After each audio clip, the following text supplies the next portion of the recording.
Hola, ¿cómo están? Pues me da mucho gusto saludarlos en medio de esta situación por la que estamos pasando todos. Y bueno, pues vamos a continuar con el tema que estamos viendo, que es cómo obtener paz en medio de la tormenta.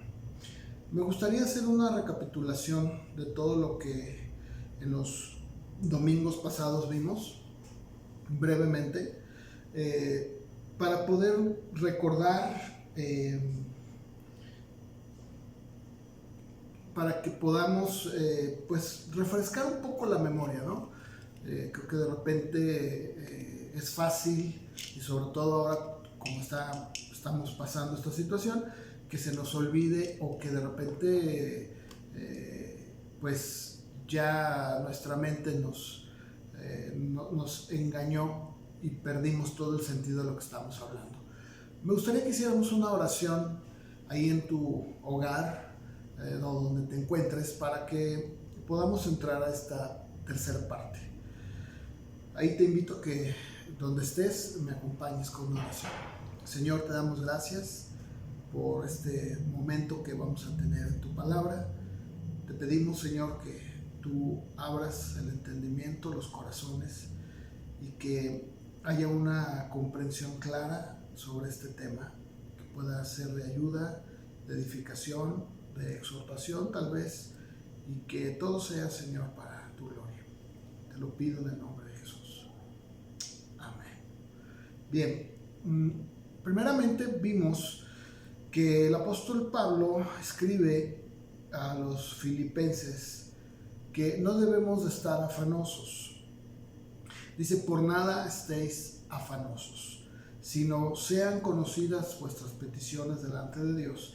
Y bueno, el punto primero que vimos es que si nosotros estamos en un afán, y vimos también lo que es el afán es aquel punto en donde nos llena nuestra mente, nos perturba, no nos deja vivir, es algo que está en nuestro corazón, en nuestra mente, y que estamos haciendo las cosas, pero nuestra mente está inquieta, ¿no? Eso lo vimos también, que era estar afanoso.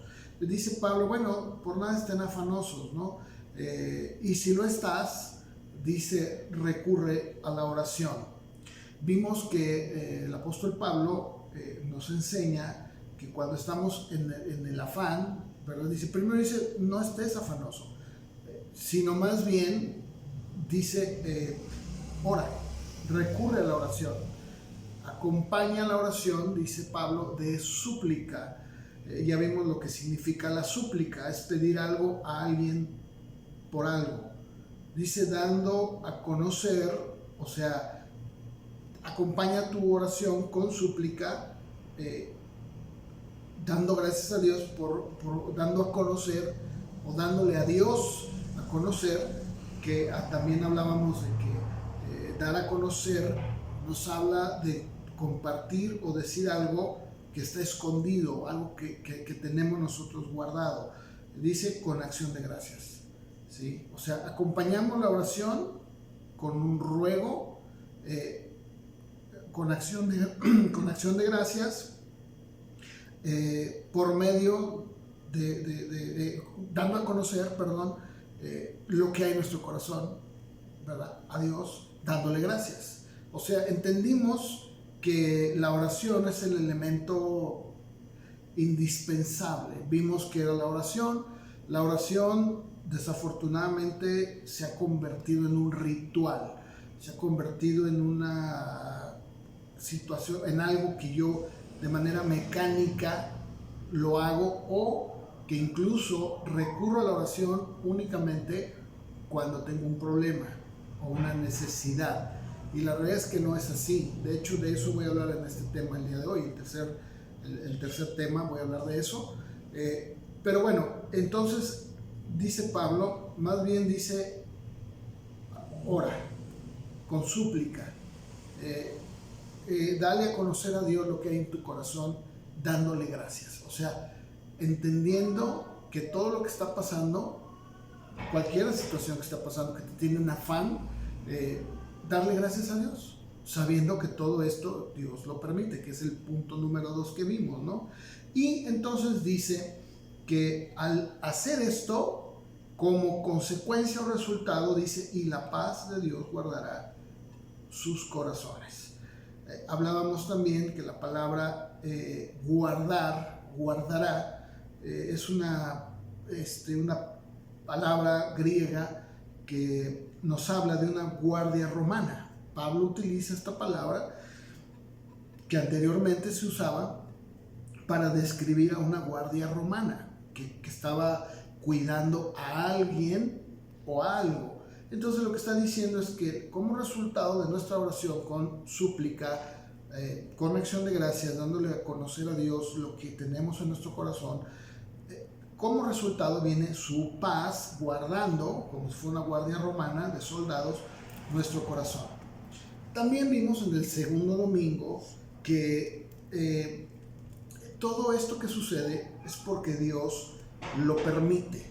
O sea, esto que estamos pasando, esta pandemia, o incluso si nos olvidamos de esta pandemia, pero hablando de esta pandemia específicamente porque creo que es lo que todos de una manera o de otra estamos viviendo, ¿por qué lo permite? Bueno, pues porque Dios a través de todas estas circunstancias, hablando específicamente de la pandemia, pero puede ser circunstancias adversas, puede ser enfermedad, puede ser muchas cosas, Dios permite que pasemos por estas situaciones con un propósito. ¿Cuál es ese propósito? Crecimiento, madurez. Vimos en Romanos 8:28 que todas las cosas, buenas o malas, son permitidas por Dios para nuestro bien. Dios utiliza todo eso, hace que cooperen para nuestro bien, aun cuando nosotros no lo entendemos.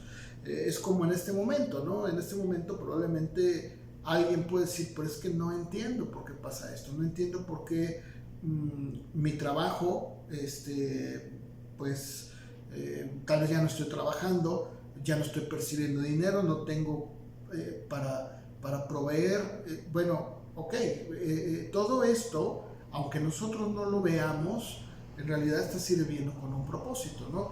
Yo incluso decía, y lo he dicho y lo sigo sosteniendo, que esta situación que estamos viviendo, esta pandemia, este encierro que estamos viviendo de manera obligada, creo que es uno de los mejores momentos que como cristianos hemos podido vivir.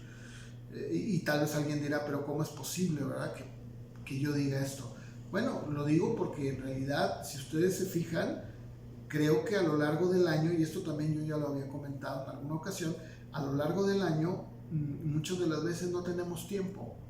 Tiempo es algo que no tenemos porque estamos tan ocupados, estamos haciendo tantas cosas que lo que menos pensamos es en tomarnos tiempos para orar, como lo dice Pablo, ¿no? O para meditar, o para hacer un examen personal con Dios, cómo está mi relación con Dios.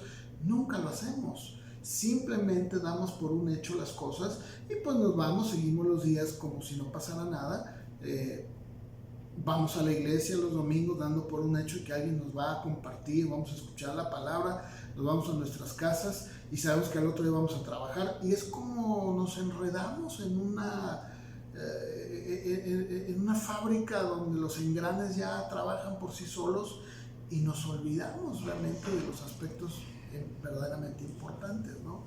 Como son esto, la oración, la meditación, la lectura de la Biblia, el permitir, como yo decía la semana pasada, el permitir que en este tiempo escuchemos a Dios, que fue lo que vimos en el segundo domingo, ¿no?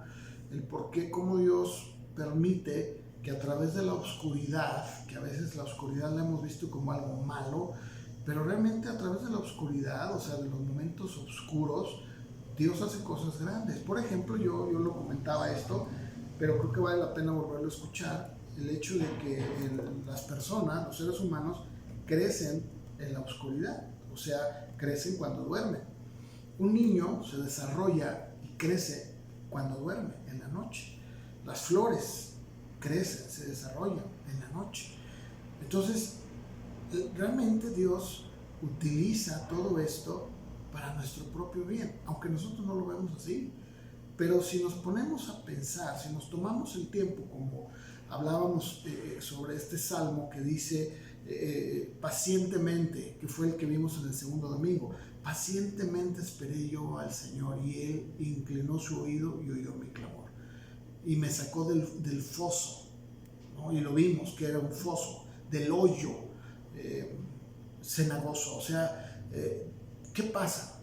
Desafortunadamente no nos tomamos el tiempo para simple y llanamente quedarnos quietos delante de Dios. O sea, el simple hecho de irte a tu cuarto, una recámara, a un lugar y olvidarte de todo. O sea, no tener internet, no tener Facebook, no tener redes sociales, WhatsApp, no tener nada. Y simplemente estar ahí, como estuvo Abraham, lo vimos también. Abraham desde el mediodía hasta en la noche estuvo ahí estuvo pacientemente. Y cuando David dice pacientemente, está hablando de un periodo largo, es un tiempo de espera, es un tiempo de estar ahí. Pero desafortunadamente no nos gusta, no estamos acostumbrados, y eso es algo que tenemos que aprender. Tenemos nosotros que reconocer que necesitamos estos tiempos. Dios provoca estos tiempos para nuestro beneficio, para nuestro crecimiento, para nuestra madurez, para nuestro desarrollo finalmente. Entonces, si nosotros vemos las cosas como Dios las ve, nos daremos cuenta del tremendo tiempo que Él nos está dando para sacarle jugo, si lo podemos llamar así, para sacarle provecho. No solo para poder estar en tu casa con tu familia, sino un tiempo personal, para poder pensar, para reflexionar, para preguntar, Señor, aquí estoy, háblame, te necesito. O sea, Pablo utiliza esto, ¿no? Y nos dice cuál es la clave para poder obtener paz. Y el día de hoy yo quiero precisamente seguir con este tema, al cual yo le he titulado, que es la tercera parte, habitando constantemente su presencia. Y una de las cosas que venían a mi mente cuando estaba escribiendo esto era, digamos, para poner un ejemplo, para que podamos entenderlo mejor. Es como cuando nosotros regresamos de trabajar, ¿no?, a la casa, y obviamente venimos cansados, venimos incluso con mucho calor, tal vez sudando, algunos tal vez en el camión, ¿verdad? Vienen agobiados, o tal vez en el trabajo donde tú te desarrollas, donde tú estás, es un trabajo en donde estás rodeado de personas inconversas, que todo el día están diciendo malas palabras, que todo el tiempo se está hablando o diciendo cosas que van completamente en contra de la Biblia, la palabra, ¿no? O sea, el ambiente es un ambiente hostil, vamos a decirlo de esa manera. Entonces llegas de tu casa cansado, bajo lo que acabo de mencionar, y creo que lo primero que queremos hacer es darnos un buen baño. O sea, queremos darnos un buen baño, queremos descansar y queremos simplemente estar ahí en nuestra casa. Tal vez si llegas ya muy tarde, pues quieres cenar, o si llegas a la hora de la comida, pues quieres sentarte a comer, quieres tal vez tomar un tiempo para ponerte a ver la televisión. O sea, el punto es que tú quieres quitarte todo aquello que te ha estado, o a lo que has estado expuesto, y lo único que quieres es llegar y descansar. Quieres sentarte, quieres relajarte, quieres estar tranquilo. Bueno, eso es exactamente la oración. La oración funciona de la misma manera. Aquí en el Evangelio de Juan, capítulo 15, del verso 1 al 8, el Señor habla de esto que estoy hablando, que va junto con el tema primero que mencioné, que era la oración, que Pablo habla en Filipenses. Dice Juan 15, si gustan ahí ir a Juan 15, del 1 al 8, dice: yo soy la vid verdadera y mi Padre es el labrador. Toda rama que en mí no está llevando fruto, la quita, y toda rama que está llevando fruto la limpia para que lleve más fruto. Ya ustedes están limpios por la palabra que les he hablado. Permanezcan en mí y yo en vosotros. Como la rama no puede llevar fruto por sí sola si no permanece en la vid, así tampoco ustedes si no permanecen en mí. Yo soy la vid, ustedes son las ramas. El que permanece en mí y yo en él, este lleva mucho fruto. Pero separados de mí, nada pueden hacer. Si no permanecen en mí, son echados fuera como pámpanos, como rama, y se secan, las recogen, las echan en el fuego y son quemadas. Si permanecen en mí y mis palabras en ustedes, pidan lo que quieran y les será hecho. Y en esto es glorificado mi Padre, en que lleven mucho fruto y sean así mis discípulos. Si se fijan ustedes, aquí el Señor está utilizando un elemento que los israelitas conocían, no era algo que ellos desconocían. Él está usando la vid, esta varita, ¿verdad? De un viñedo en donde pues de ahí se producen las uvas, los pámpanos, y eso servía para poder tomar vino. De hecho, en Israel hasta el día de hoy hay una fuerte carencia de agua. El agua es un líquido muy preciado porque no hay, son lugares muy áridos. Entonces tenían que recurrir a la vid, a las uvas, para poder ellos tomar este jugo y tomarlo como agua de uso, agua común. Para nosotros es difícil entenderlo porque nosotros no vivimos esa situación. Nosotros podemos tomar o comprar incluso un garrafón o una botella de agua y no la tomamos. En ese tiempo era muy difícil. Entonces el Señor está hablando, pero no está hablando del proceso del vino, está hablando de cómo Él, como Él lo dice, yo soy la vid verdadera y el Padre es el labrador. Habla de esa comunión que tenemos que tener con Él. O sea, utiliza este elemento de la vid, de la varita que se sembraba, que se ponía en la tierra, en donde después de un cuidado que el Padre tiene, porque dice el Padre es el labrador es el que se encarga de cuidar. Dice, mi Padre es el labrador, dice, toda rama que no lleva fruto se quita, y toda rama que lleva fruto la limpia para que lleve más fruto. Dice, ustedes están limpios por la palabra que yo les he hablado. Y luego, verso 4, permanezcan en mí y yo en ustedes. Aquí es muy importante la palabra permanezcan. Permanezcan. No está hablando de un aspecto religioso. No está hablando de un permanecer en un lugar pensando en que si yo voy a la iglesia estoy permaneciendo. No, está hablando de una comunión personal que cada uno debe de tener con Él, de tal manera que se convierte en una permanencia, en un estar. Incluso la palabra permanecer en el griego habla de habitar, de vivir. Entonces, no está diciendo que vas a dejar tu trabajo y te vas a poner a leer la Biblia y orar todo el día y ya no vas a trabajar. No está diciendo eso. Lo que está diciendo que en el día a día, en nuestras actividades diarias, siempre estamos de una manera o de otra conectados con Él. ¿Sí? Conectados con Él. Y lo que yo decía al principio, así como tú cuando llegas de tu trabajo te quieres bañar y quieres comer y descansar, de la misma manera sucede con esta permanecer. ¿Por qué? Porque cuando nosotros tomamos un tiempo para hacer a un lado las cosas que están a nuestro alrededor y decimos, voy a tomarme un tiempo para leer, para orar, para estar a solas con Dios, estamos de una manera estamos permaneciendo en Él, estamos permitiendo que Él nos lave, nos limpie de todo el día. Así como en lo físico tú utilizas tal vez una distracción, no sé, hacer algo o simplemente sentarte en tu cama y descansar, de la misma manera el Señor está hablando aquí de estar en Él. O sea, el permitirnos tomar el tiempo para dejar que Él nos limpie, para dejar que Él nos lave, nos quite como el agua, ¿verdad? Todo ese calor, ese sudor incluso, y cuando salimos del baño sentimos a gusto, relajados, limpios. Es exactamente proporcional, es exactamente igual.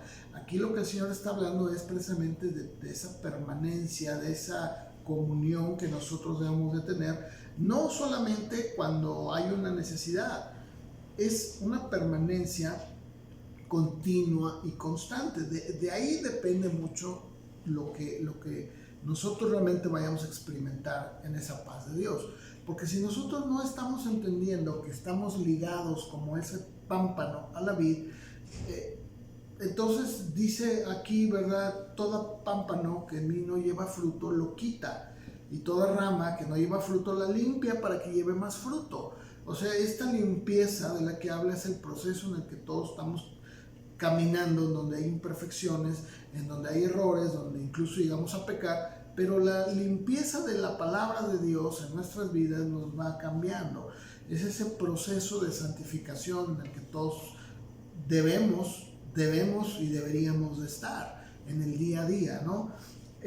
Ahora, quisiera por un momento que entendiéramos algo también muy importante de esta parábola, porque esta es una parábola. Muchas de las veces no la hemos visto o no se ha enseñado, pero esta es una parábola, una de las tantas parábolas, y hay que entender que esta parábola el Señor se las dice, se las enseña a sus discípulos en el aposento alto, en ese lugar donde ellos estaban comiendo lo que llamamos la Santa Cena o la Última Cena. Ahí es donde está hablando con ellos. Entonces es muy importante porque quiere decir que las últimas palabras que Jesús habló con sus discípulos fueron estas y todo el capítulo 16, en donde todo el capítulo 17 que se llama la oración del Señor, ustedes pueden leerlo y se van a dar cuenta todo lo que Él habló con ellos en el aposento alto. No fue como que llegaron, cenaron y se salieron, no, estuvieron ahí, estuvieron conviviendo y el Señor estuvo hablando con ellos todo esto. Fue cuando Él se quitó su toalla que tenía ceñida a su ropa y empezó a lavarle los pies. Pero hay algo muy importante aquí que los discípulos sabían y que también nosotros debemos de entender el contexto de lo que está diciendo, porque recordemos que ellos eran judíos y como lo dije hace un momento, ellos también entendían la importancia de la vid. La vid jugaba un papel muy importante en la vida de Israel hasta el día de hoy. Ahora, para entender el concepto de lo que Jesús estaba hablando y de lo que realmente quería que sus discípulos entendieran, tenemos que ir al Antiguo Testamento, porque el Antiguo Testamento es donde el Señor habla sobre este aspecto de la vid. Y cuando lo leemos, nos va a quedar más claro qué era lo que Jesús estaba tratando de decirles. En Isaías capítulo 5, del verso 1 al 7, Jesús pues relaciona esto de la vid con algo que ellos entendían, como lo decía hace un momento. Dice Isaías 5 del 1 al 7: ahora cantaré por mi amado, el cantar de mi amado a su viña. Tenía mi amado una viña. El profeta está hablando de Dios como el amado, ¿sí? Y el pueblo de Israel como la viña. Dice, tenía mi amado una viña en una ladera fértil. La había cercado, despedregado y plantado de vides escogidas. Había edificado en medio de ella una torre, hecho en ella un lagar y esperaba que diera uvas, pero dio uvas silvestres. Ahora pues, vecinos de Jerusalén, varones de Judá, juzguen entre mi viña y yo. ¿Qué más puedo hacer a mi viña que no haya hecho en ella? Pregunta el profeta. Porque esperando que diera uvas, dio uvas silvestres. Dice, les mostraré ahora lo que haré yo a mi viña. Le quitaré su vallado, será consumida. Voy a poner portillos en su cerca, será hollada y haré que quede desierta y no será podada ni cavada, y crecerán cardos y espinos, y aún a las nubes mandaré que no derramen lluvia sobre ella. ¿Te imaginas qué iba a pasar con esa viña? Ciertamente dice, la viña de Jehová de los ejércitos es la casa de Israel. Aquí se nos clarifica. Y los hombres de Judá son planta deliciosa suya. Él esperaba juicio, y he aquí vileza, esperaba juicio y recogió vileza. Esperaba justicia y encontró clamor. Entonces, este concepto los discípulos lo entendían perfectamente, porque a Israel se le reconoció como la viña del Señor, ¿sí? Pero vamos a Mateo 21, 33, Mateo 21, 33 al 46, porque aquí el Señor en Mateo les habló a sus discípulos precisamente sobre esta viña, el significado de la viña. O sea, no había error. Queda clarísimo lo que Jesús estaba tratando de enseñarle a sus discípulos. Dice, oigan otra parábola. Hubo un hombre, padre de familia, el cual plantó una viña, la cercó de vallado, cavó un lagar, edificó una torre y la arrendó a unos labradores y se fue lejos. Cuando se acercó el tiempo de los frutos, envió a sus siervos a los labradores para que recibieran sus frutos. Mas los labradores, tomando a los siervos, a uno golpearon, a otro mataron y a otro apedrearon. Envió de nuevo otros siervos, más que los primeros, e hicieron con ellos de la misma manera. Finalmente les envió su hijo y dijo, tendrán respeto a mi hijo. Mas los labradores, cuando vieron al hijo, dijeron entre sí, este es el heredero. Vengamos, matémosle, apoderémonos de su heredad, tomémosle, y le echaron fuera de la viña y le mataron. Cuando venga el señor de la viña, ¿qué hará aquellos labradores? Le dijeron, a los malos destruirá sin misericordia y arrendará su viña a otros labradores que le paguen el fruto de su tiempo. Jesús les dijo, ¿nunca leyeron en las escrituras la piedra que desecharon los edificadores ha venido a ser cabeza del ángulo? El Señor ha hecho esto y es cosa maravillosa a nuestros ojos. Por lo tanto les digo que el reino de Dios, aquí escuchen lo que está diciendo Jesús, el reino de Dios es quitado de ustedes y será dado a gente que produzca los frutos de él. Y el que cayere sobre esta piedra será quebrantado, y sobre quien ella cayere le desmenuzará. Y oyendo sus parábolas, escuchen, los principales sacerdotes y los fariseos entendieron que hablaba de ellos, pero al buscar cómo echarle mano, temían al pueblo porque éste le tenía por profeta. Ellos entendieron perfectamente que cuando Jesús hablaba de la viña, cuando hablaba del viñedo, inmediatamente en sus mentes judías venía Isaías, venía el Antiguo Testamento, era parte de su cultura, y decían, aquí estoy entendiendo que Dios quiso tener a la nación de Israel como una viña escogida y no obtuvo los resultados, no obtuvo el fruto que él esperaba. Entonces, cuando el Señor habla de esta parábola, es todavía más claro porque confirma lo que Isaías había profetizado, que todos estos gobernantes fariseos, todos los líderes religiosos iban a tener que ser quitados, y esa viña de la cual es la gente, el pueblo, se le iba a dar a otros. ¿Quiénes son los otros?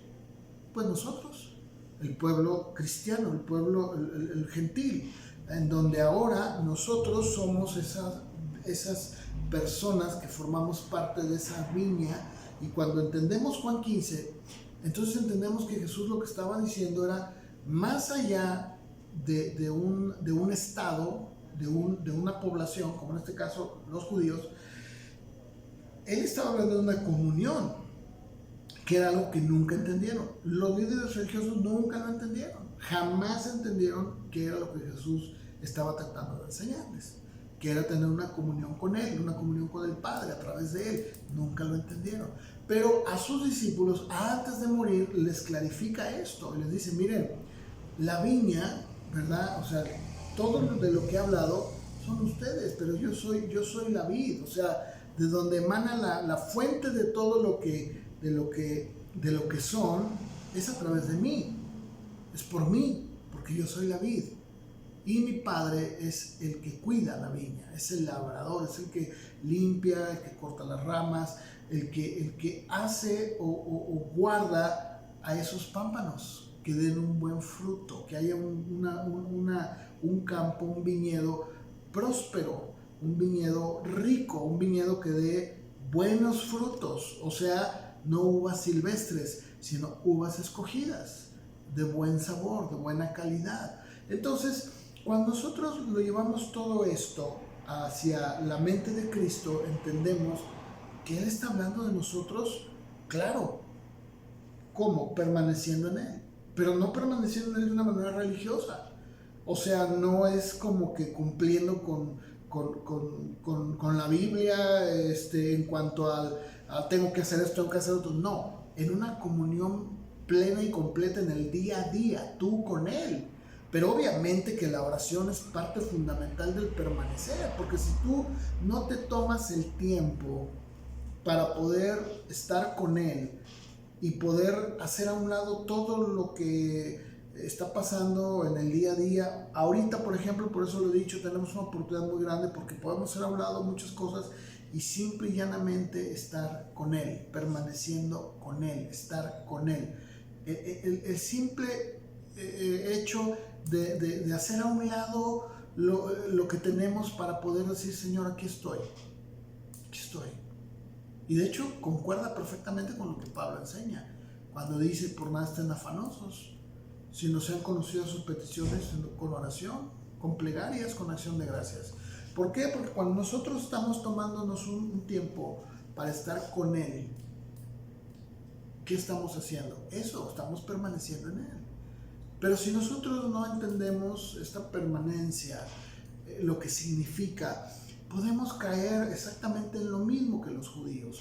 Ellos entendían que estar bien con Dios era ir a la iglesia, en este caso al templo, cumplir con los sacrificios, cumplir con las fiestas, con los rituales, con las ceremonias, y ellos pensaban que eso estaba bien, que así era como ellos estaban bien con Dios, y no es verdad, no es así. Es en el día a día, permitir que Él nos limpie, como dice aquí, ¿verdad? Todo pámpano que no lleva fruto lo quita, y toda rama que lleva fruto la limpia. ¿Cuándo? En el día a día. ¿Cuándo? Cuando nosotros hacemos a un lado lo que tenemos y simple y llanamente gastamos tiempos con Él, a solas, para que nos limpie. ¿De qué nos limpia? De todas nuestras imperfecciones, de todas nuestras ideas, de todos nuestros conceptos, de todo aquello que lucha con nuestro afán, de todo lo que lucha con nuestra naturaleza humana. ¿Qué hace Él? Nos limpia. Por eso dice, ustedes están limpios por la palabra que les he hablado. ¿Qué es lo que la palabra hace cuando tú la lees? Cuando tú tomas tiempo para estar con Él y no solamente estás con Él hablando, sino leyendo su palabra, te limpia, te purifica. No conozco yo a alguien que gaste tiempo con Dios, simplemente estar con Él, hablando con Él, leyendo la Biblia, que salga igual como entró. No lo conozco. Entonces con esto pues termino esta, pues diría yo que pequeña serie del tema que hemos estado viendo, cómo tener paz. Y pues creo que tenemos nosotros que llevarlo en nuestras vidas hacia esa acción, cómo obtener paz en medio de la tormenta. No existe otra manera en la que nosotros podamos obtener paz, no existe. Yo sé que muchas de las veces hay personas, predicadores incluso, que quieren dar como 5 pasos para lograr paz, 3 pasos para lograr esto, 5 o 8 pasos o 10 pasos para conseguir aquello. La realidad es que la Biblia es clara y es sencilla. ¿Quieres obtener paz? Gasta tiempo con Dios. Es la única manera. ¿Quieres que Él te limpie, que Él te cambie? Porque muchas veces decimos, Señor, cámbiame. ¿Y cuánto tiempo estás gastando con Él? Permanece en mí, dice, permanece. permanezcan en mí y en ustedes. Como la rama no puede llevar fruto, no podemos nosotros de nuestras propias fuerzas, en nuestra carne, no podemos nosotros llevar fruto si no permanecemos en Él, como lo dice Él. Dice, separados de mí no pueden hacer nada. Cuando nosotros entendamos que cuando dice no pueden hacer nada es exactamente nada, entonces vamos a empezar a tomar un momento para estar con Él, en lo que llamamos la oración. Tomar un tiempo para estar con Él, simple y llanamente estar con Él en nuestro día a día, para permitir que nos cambie, nos refresque, nos ilumine, nos guíe, nos cambie nuestro entendimiento, porque cambia nuestra percepción de todo. Y esto es exactamente lo que la Biblia enseña, ¿sí? Aquí el Señor sigue diciendo, ustedes, yo soy la vid, ustedes son las ramas, los pámpanos. El que permanece en mí y yo en él, dice, este lleva mucho fruto. Si alguno no permanece en mí, es echado fuera como rama, se seca.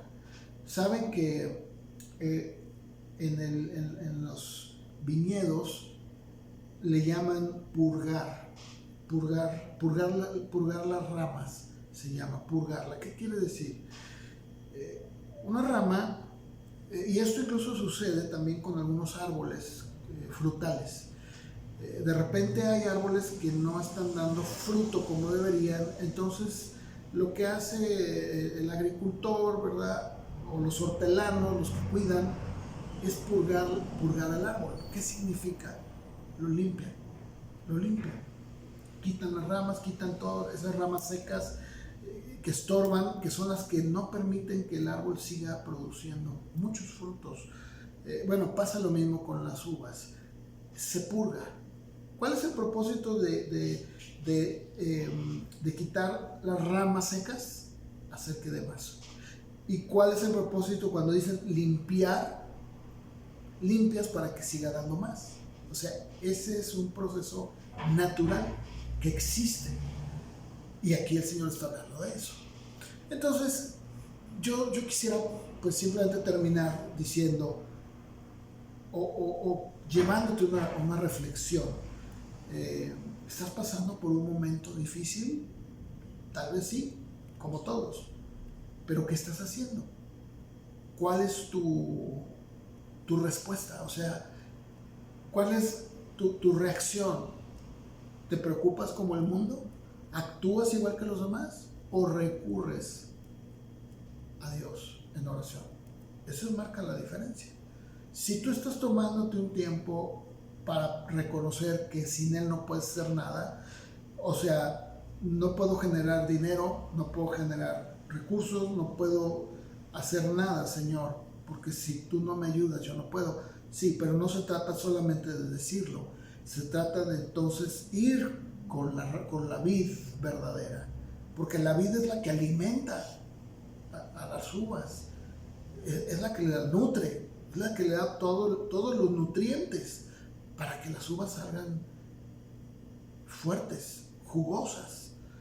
Entonces, en la medida en la que nosotros estamos tomándonos un tiempo para orar, para estar con Dios a solas, es en esa proporción en la que Dios va a darnos su paz, porque lo dice Pablo.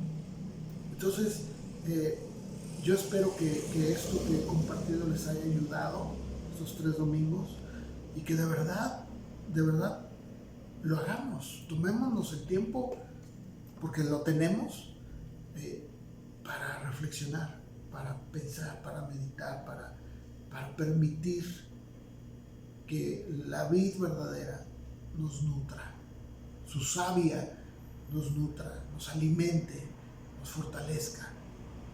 Y si hay algo que tenga que limpiar, que lo limpie. ¿Para qué? Para dar más fruto. Pues, hermanos, yo espero que esta, pues, puedo llamarla predicación, reflexión, no sé. Espero que te haya ayudado y que haya sido de verdad, pues, para ti una ayuda, ¿no? Para que juntos cada uno de manera personal, busquemos a Dios, permitamos que este tiempo le saquemos el mayor provecho. Yo estoy seguro que no va a haber otro momento. Miren, esto va a acabar.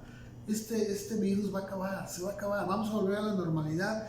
Y la pregunta es, ¿y vas a volver a caer en lo mismo? ¿O vamos a verdaderamente entender que el tiempo que tenemos ahorita ya no va a volver?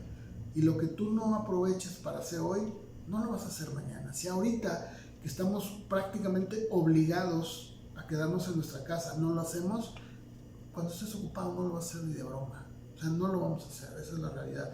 Tenemos que valorar y tomar lo mejor de este momento para poder estar con Dios. Y obviamente, cuando ya volvamos a la normalidad, no olvidarnos de esto, sino recordar que la única manera en la que podemos nosotros ser revitalizados, fortalecidos, es a través de la oración, estando con Dios. Pues espero que haya sido para ti de ayuda, para ustedes, y que el Señor los bendiga. Seguimos en contacto por las redes sociales, por el grupo de WhatsApp, y pues que el Señor los bendiga.